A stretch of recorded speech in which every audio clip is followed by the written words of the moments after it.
Peter Lynch, do Fidelity Magellan, um conhecido fundo mútuo, faz advertência sobre o céu que despenca como um ruído e todos nós o ouvimos. O ruído pode ser criado dentro da nossa cabeça ou vir de fora. Muitas vezes de amigos, familiares, colegas ou da mídia. Lynch lembra o tempo, na década de 1950, em que a ameaça de uma guerra nuclear era tão comum no noticiário que as pessoas começaram a construir abrigos antinucleares e a estocar alimentos e água. Se elas investissem esse dinheiro sabiamente no mercado, em lugar de construir os abrigos, provavelmente teriam atingido a independência financeira nos dias de hoje.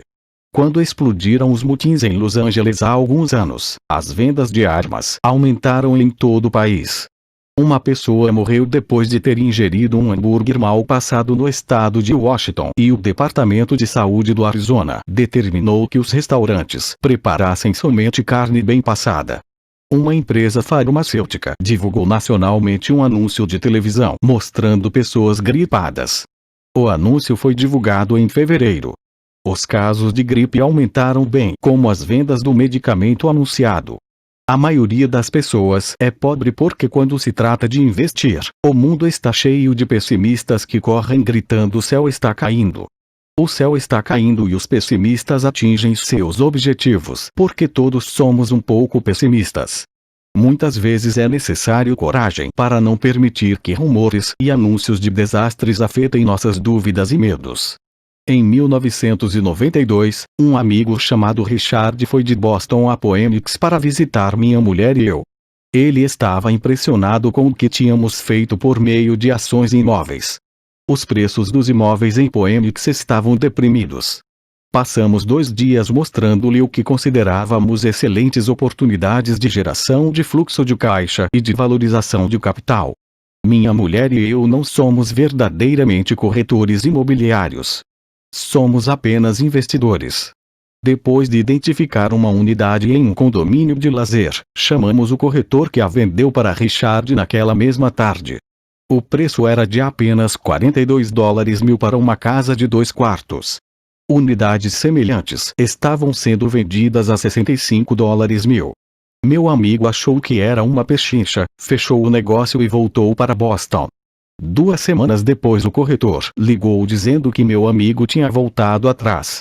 Liguei imediatamente para ele a fim de saber o que ocorrerá. Tudo que ele disse foi que falou com um vizinho e este lhe disse que era um mau negócio. O preço era alto demais.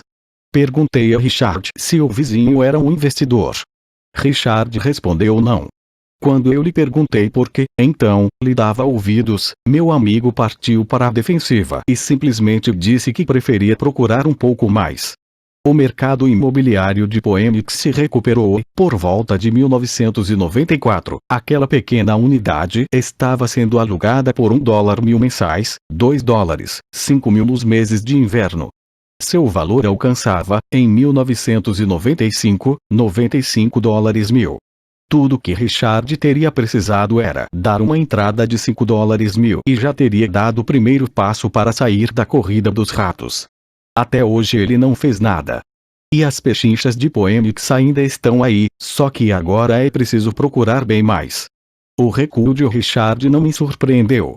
É o chamado remorso do comprador e afeta a todos. São essas dúvidas que atrapalham. O pessimismo ganhou e perdeu-se uma chance de libertação. Outro exemplo. Uma pequena parte de meus ativos está aplicada em certificados de gravame de impostos 24 em lugar de certificados de depósitos. Assim, meu dinheiro rende 16% ao ano, o que sem dúvida é melhor do que os 5% que o banco oferece. Esses certificados são garantidos por imóveis e são estabelecidos por leis estaduais, o que também é melhor do que o que a maioria dos bancos oferece. A fórmula em que estão embasados os torna seguros. Eles só não têm liquidez. De modo que eu os considero certificados de depósito com prazo de 2 a 7 anos. Sempre que menciono para alguém, especialmente para aqueles que aplicam em certificados de depósito, que também aplico daquela forma, ouço dizer que se trata de uma opção arriscada. Dizem que eu não deveria aplicar nesses títulos. Quando pergunto como obtiveram essa informação, mencionam um amigo ou uma revista de negócios. Eles nunca aplicaram nisso e falam para quem o faz que é um equívoco fazê-lo. O rendimento mais baixo que procuro é 16%, mas pessoas cheias de dúvidas se conformam com 5%. A dúvida é cara. Quero ressaltar que são essas dúvidas e esse ceticismo que mantêm muitas pessoas na pobreza, correndo atrás da segurança. O mundo real está aí esperando que você enriqueça. Só as dúvidas mantêm as pessoas na pobreza. E, como já disse, sair da corrida dos ratos é tecnicamente fácil. Não requer muita instrução, mas as dúvidas são um obstáculo para muita gente. Os céticos nunca ganham, dizia Pai Rico. A dúvida não esclarecida e o medo criam o cético. Os céticos criticam e os vencedores analisam era outra de suas frases favoritas. Pai Rico explicava que a crítica cegava enquanto a análise abria os olhos. A análise permitia que os vencedores vissem que os críticos eram cegos e que percebessem oportunidades que todos os demais não percebiam. E encontrar o que os outros não veem é a chave para qualquer sucesso. Os imóveis são uma poderosa ferramenta de investimento para quem esteja em busca da independência financeira. É um instrumento único.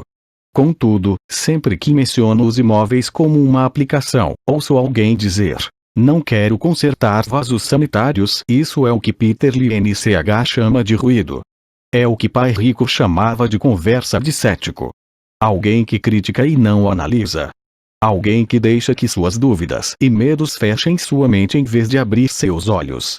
Quando alguém fala não quero consertar vasos sanitários, tenho vontade de retrucar. E o que o faz pensar que eu quero?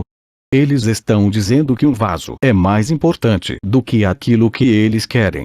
Eu falo de liberação da corrida dos ratos, e eles pensam em vasos sanitários. Esse é o padrão de pensamento que mantém muita gente na pobreza. Criticam em vez de analisar. A chave de seu sucesso está nos não quero, dizia Pai Rico. Eu também não estou a fim de consertar vasos sanitários, procuro sempre um bom administrador de imóveis que conserte os vasos.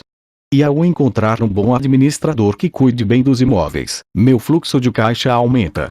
Mais importante ainda, um bom administrador de imóveis me permite comprar ainda mais imóveis, pois não preciso me preocupar com o conserto dos vasos sanitários. Um bom administrador de imóveis é a chave para o sucesso com imóveis. Achá-lo é mais importante do que o próprio imóvel. Um bom administrador muitas vezes sabe de bons negócios antes dos corretores, o que os torna ainda mais valiosos. É isso o que o meu Pai Rico queria dizer quando falava a chave de seu sucesso está nos não quero. Como eu também não quero consertar vasos, descobri uma forma de comprar mais imóveis e apressar minha saída da corrida dos ratos. As pessoas que continuam falando não quero consertar vasos sanitários, muitas vezes se privam desse poderoso instrumento de investimento. Os vasos são mais importantes que sua liberdade. No mercado de ações ouço muita gente declarar: não quero perder dinheiro bom, o que os leva a pensar que eu ou qualquer outra pessoa gostamos de perder dinheiro. Eles não ganham dinheiro porque optam por não perder dinheiro. Em lugar de analisar, fecham suas mentes a outro poderoso meio de investimento, o mercado de ações. Em dezembro de 1996, estava passando com um amigo pelo posto de gasolina do bairro. Ele olhou e viu que o preço da gasolina estava aumentando. Meu amigo é um cara encucado, um pessimista. Para ele o céu está sempre a ponto de cair, e em geral cai sobre sua cabeça. Quando chegamos em casa, ele me expôs todas as estatísticas que mostravam por que o preço do petróleo deveria aumentar nos próximos anos. Estatísticas que eu nunca vira antes, mesmo quando eu já tinha um substancial bloco de ações de uma empresa petrolífera. Com essa informação em mãos, comecei a procurar e achei uma nova empresa petrolífera que estava a ponto de descobrir algumas jazidas. Meu corretor ficou entusiasmado com essa nova empresa e eu comprei 15.000 ações por 65 centavos cada uma. Em fevereiro de 1997, enquanto escrevo este livro, o mesmo amigo e eu passamos pelo mesmo posto de gasolina e, de fato, o preço do combustível subira cerca de 15%. Novamente, o pessimista se preocupou e se queixou. Eu sorri porque em janeiro desse mesmo ano, o preço daquelas ações da pequena empresa petrolífera já valiam $3 cada uma. E o preço da gasolina deverá continuar aumentando, se o que meu amigo diz for verdade. Em vez de analisar, os pessimistas fecham suas mentes. Se a maioria das pessoas entendesse como uma ordem de stop funciona nos investimentos em ações, haveria mais gente investindo para ganhar do que para não perder.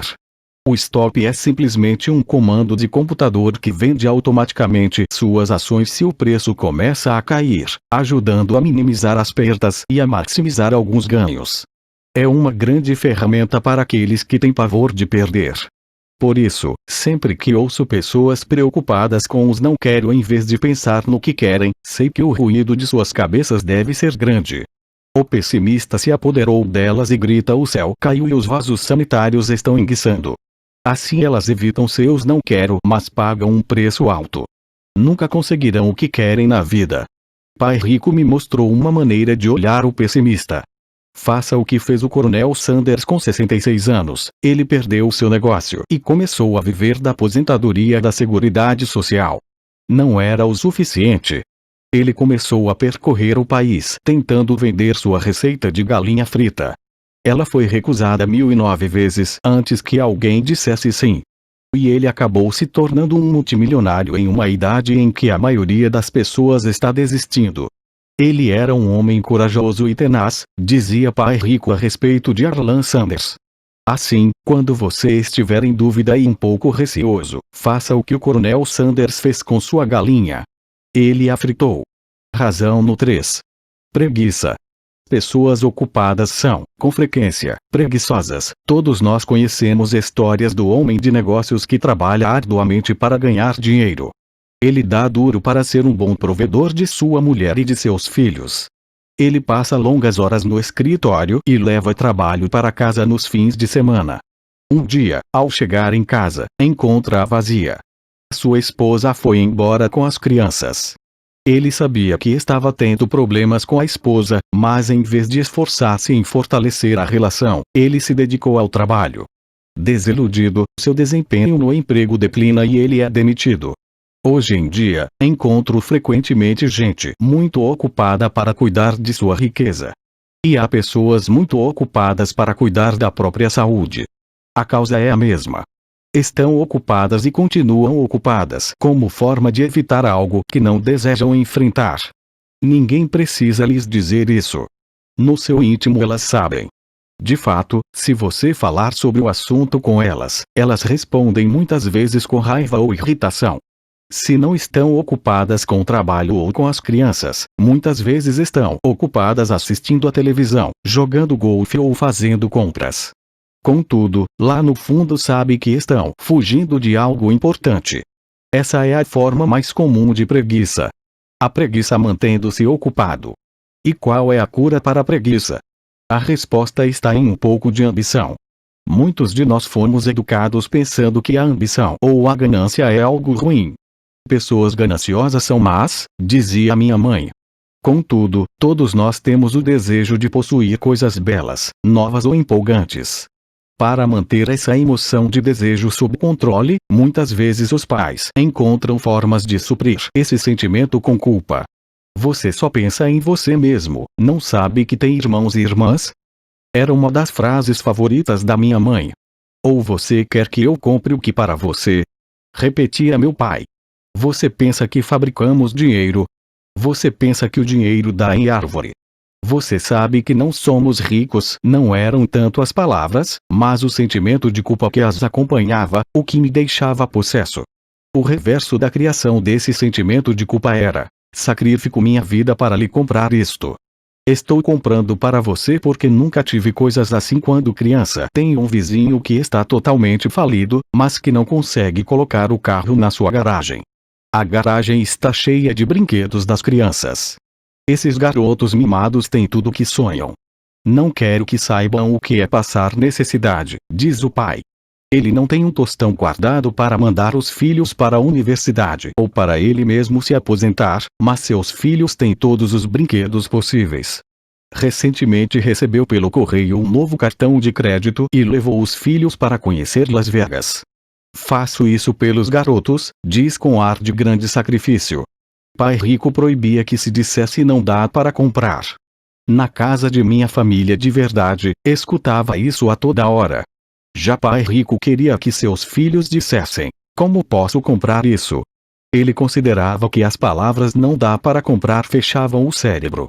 Você não precisava pensar mais. Como posso comprar isso? Era uma forma de abrir a mente. Obrigava você a pensar e buscar alternativas.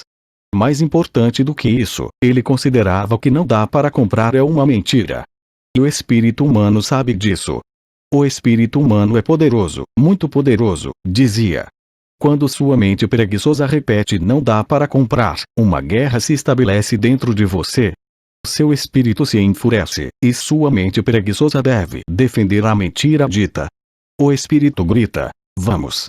Vamos para a academia fazer exercícios. E a mente preguiçosa responde: estou cansada. Trabalhei muito hoje. Ou o espírito humano diz: estou cansado de ser pobre. Vamos sair daqui e enriquecer. E a mente preguiçosa fala: pessoas ricas são gananciosas. Além disso, dá muito trabalho. Não é seguro. Posso perder dinheiro. Do jeito que está já trabalho muito. Já tenho que fazer coisa demais no emprego. Veja o que tenho de fazer hoje à noite. O chefe quer que eu entregue de manhã, não dá para comprar, também traz tristeza. Uma sensação de desamparo que leva ao desânimo e muitas vezes à depressão. Apatia é outra palavra que se aplica. Como posso comprar isso? Abre possibilidades, empolgação e sonhos. Pai rico não estava tão preocupado com o que você queria comprar, mas esse como posso comprar isso? Fortalece a mente e dinamiza o espírito. Assim, raramente ele dava alguma coisa a Mickey ou a mim. Em vez disso perguntava como você pode comprar isso. E isso incluía a mensalidade da universidade que nós tínhamos de pagar com nosso dinheiro. Não era o objetivo, mas o processo de atingir o objetivo que desejávamos, o que ele procurava passar para nós. O problema é que hoje sinto que milhões de pessoas se sentem culpadas por sua ambição. É um condicionamento que vem da infância. Elas desejam ter melhores condições que a vida oferece. A maioria foi condicionada, entretanto, a dizer subconscientemente: você não pode ter isso ou você não conseguirá comprar isso nunca. Quando decidi sair da corrida dos ratos, havia uma questão simples: como posso conseguir não voltar a trabalhar mais? E minha mente começou a disparar respostas e soluções. A parte mais difícil foi romper com os dogmas de minha família de verdade: não podemos comprar isso, ou pare de pensar só em você, ou porque você não pensa nos outros. E outras expressões parecidas que se destinavam a criar culpa e suprimir minha ambição. Assim, como combater a preguiça? A resposta está em um pouco de ambição. É como diz aquela estação de rádio, VFM, o que há aí para mim? A pessoa precisa sentar e pensar: o que há aí para mim se sou saudável, sexy e tenho boa aparência? Como seria minha vida se eu nunca tivesse de voltar a trabalhar? O que seria de mim se eu tivesse todo o dinheiro de que preciso? Sem esse pouco de ambição, não há o desejo de ter algo melhor, de progredir. Vamos à escola e estudamos muito porque queremos algo melhor. Então, sempre que você se flagrar evitando algo que você sabe que deveria realizar, a única coisa a fazer é perguntar-se: o que há aí para mim? Seja um pouco ambicioso. É a melhor cura para a preguiça. Contudo, ambição demais, como todo exagero, não é bom. Mas lembre-se do que Michael Douglas falava no filme Wall Street: a ambição é boa. Pai rico falava de forma diferente: a culpa é pior do que a ambição, pois a culpa nos rouba a alma. E, para mim, quem falou o melhor foi Eleanor Roosevelt: faça o que seu coração acha certo, de qualquer forma você será criticado. Você estará perdido se fizer e perdido se não fizer. Razão no 4. Maus hábitos. Nossas vidas são mais um reflexo de nossos hábitos do que de nossa educação. Depois de ver o filme Conan, protagonizado por Arnold Schwarzenegger, um amigo falou: adoraria ter o corpo de Schwarzenegger. Vários caras concordaram. Ouvi dizer que antes ele era magro e fraco, acrescentou outro amigo. Também já ouvi isso, acrescentou outro. Dizem que ele malha todos os dias na academia. Aposto que sim. O quê?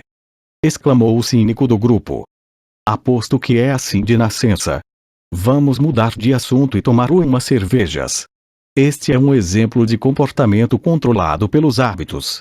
Lembro-me de fazer perguntas a pai rico sobre os hábitos dos ricos. Em vez de dar uma resposta direta, ele tentou ensinar pelo exemplo como costumava fazer. Quando seu pai paga as contas dele?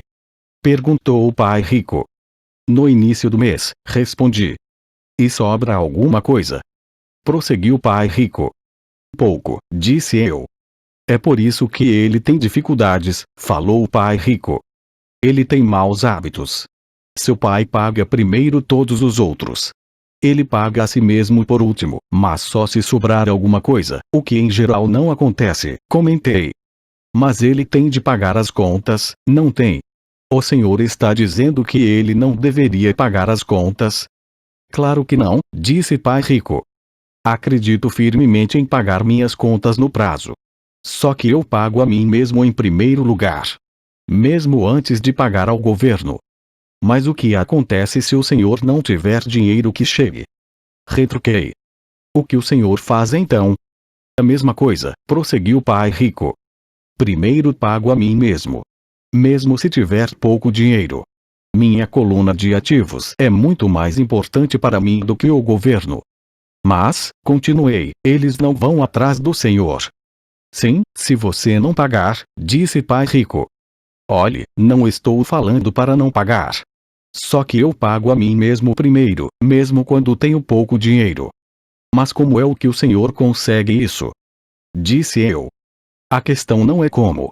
A questão é por quê? Replicou o pai rico. Ok, por quê? Motivação, falou o pai rico. Quem reclamará mais se eu não pagar, eu ou meus credores? Sem dúvida os credores gritarão mais alto, respondi a pergunta óbvia. O senhor não faria nada se pagasse a si próprio. Está vendo, depois de pagar a mim mesmo, a pressão para pagar meus impostos e os demais credores é tão grande que me obriga a buscar outras formas de renda. A pressão para pagar se torna uma motivação.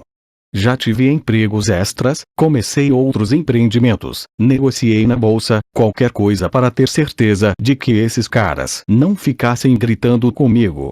Essa pressão me fez trabalhar mais, me obrigou a pensar, e tudo isso me tornou mais esperto e mais ativo no que se refere a dinheiro. Se eu deixasse para me pagar no final, não teria sentido as pressões, e estaria quebrado. Quer dizer que é um medo do governo ou de outras pessoas a quem deve dinheiro que o motiva. Certo, disse pai rico. Você vê, o pessoal do governo é forte. Os demais credores também. A maioria das pessoas se rende a esses tiranos. Elas pagam a eles e nunca se pagam a si próprias. Você conhece a história do fracote a quem atiram areia na cara? Abanei a cabeça afirmativamente. Já vi esse anúncio de aulas de fisiculturismo nos gibis muitas vezes. Bem, grande parte das pessoas deixa que os fortes lhes joguem areia na cara. Eu decidi usar o medo do tirano para me tornar mais forte. Outros ficam mais fracos. Ao me forçar a pensar em como ter mais dinheiro, estou fazendo como quem vai malhar na academia. Quanto mais trabalho os músculos de minha mente, mais forte me torno. Agora não tenho medo desse pessoal. Gostei do que pai rico estava falando. Então se eu pagar a mim mesmo primeiro, ficarei mais forte financeira, mental e fisicamente. Pai rico concordou. E se eu me pagar por último, ou deixar de me pagar, fico mais fraco. Chefes, administradores, credores e locadores ficarão me perturbando a vida inteira, só porque não tenho bons hábitos quanto ao dinheiro. Igualzinho ao fracote do anúncio, disse pai rico. Razão nos 5. A arrogância é ego mais ignorância. O que eu sei me faz ganhar dinheiro. O que eu não sei me faz perder dinheiro. Toda vez que fui arrogante perdi dinheiro, porque quando sou arrogante, acredito mesmo que o que não sei não é importante, repetia frequentemente pai rico. Descobri que muita gente usa a arrogância para tentar esconder a própria ignorância. Isso costuma acontecer quando discuto demonstrações financeiras com contadores ou até com outros investidores. Eles tentam forçar caminho na discussão. Para mim, fica claro que não sabem do que estão falando.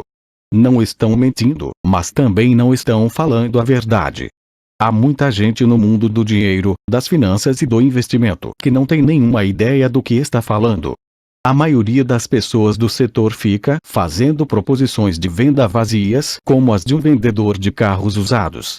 Quando você for ignorante a respeito de um assunto, comece a instruir-se achando um especialista ou um livro sobre o tema.